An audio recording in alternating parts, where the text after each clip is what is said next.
Dans votre maison, une série d'appareils émettent des champs électriques et magnétiques. Selon Annie Deteux et notre conseiller scientifique, si vous y êtes exposé trop longtemps, ces champs pourraient être néfastes pour votre confort de vie.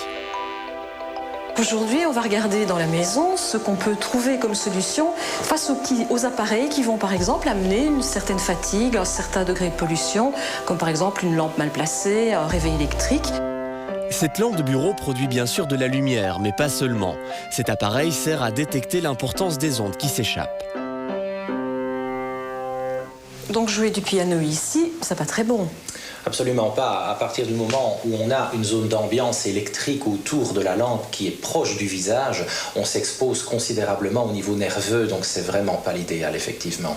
Même lorsque la lampe est éteinte, tant qu'elle est branchée, il y a un champ. En jouant sur ce piano sous cette lampe, Élise risquerait de se fatiguer, mais il y aurait une solution. Une solution, ce serait éventuellement, dans le cas de la lampe qui est placée sur le piano ou dans le cas d'une lampe de bureau, ce serait de remplacer ce type de lampe par une lampe métallique avec une prise de terre. Donc la prise de terre, on la remarque comment? Parce que c'est cette grosse prise ronde qui rentre dans le mur, ce n'est pas une petite prise plate.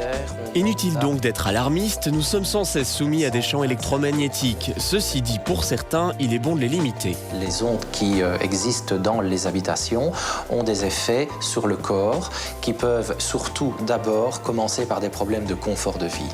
Il s'agit d'abord de constater des problèmes d'insomnie, d'irritabilité, de stress plus important.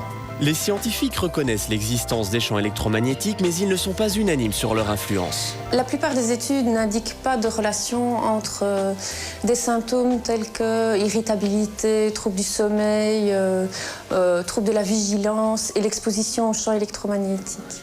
Ne jetez donc pas vos télévisions à la poubelle, respectez simplement une distance de sécurité si vous voulez être moins exposé aux champs électromagnétiques. Selon Annie, les micro-ondes produites par ce chargeur de téléphone pourraient être nuisibles.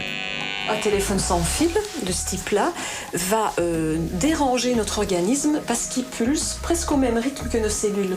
Et cette pulsation qui est presque la même que nos cellules fait que nos cellules ont tendance à s'affoler un petit peu. Avec ce petit appareil, on peut l'entendre.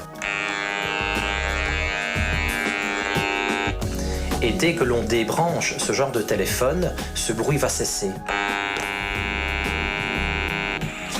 Donc là, on a débranché la prise électrique, bien sûr. Ça n'a rien à voir avec l'alimentation téléphonique. C'est vraiment pour la prise électrique qu'il y a un problème. Évitez de dormir à côté du chargeur du portable ou dans la pièce située juste au-dessus. Et dans la chambre, justement, si vous voulez limiter l'exposition, privilégiez les réveils à pile au réveil traditionnel. Évitez aussi la trop grande proximité des câbles électriques. Idéalement, tout près du lit, les câbles devraient non pas passer sous le lit ou derrière le lit, mais être raccordés à des prises qui se trouveraient à l'extérieur du lit et faire passer tous les câbles vers l'extérieur et pas tout près de la tête. Si vous le souhaitez, vous pouvez vous procurer des interrupteurs et des prises bipolaires qui limitent ces champs électromagnétiques. Je dirais que libre à chacun de s'éloigner des sources d'exposition, de réduire son exposition. Ce dont on est sûr, c'est qu'on réduit son exposition. Je ne sais pas si on réduit son risque étant donné les incertitudes qui règnent encore dans ce domaine. Vous l'avez compris, ce sujet est très controversé et les communautés scientifiques et médicales ne sont pas prêtes de se mettre d'accord sur la question. La rénovation du bâtiment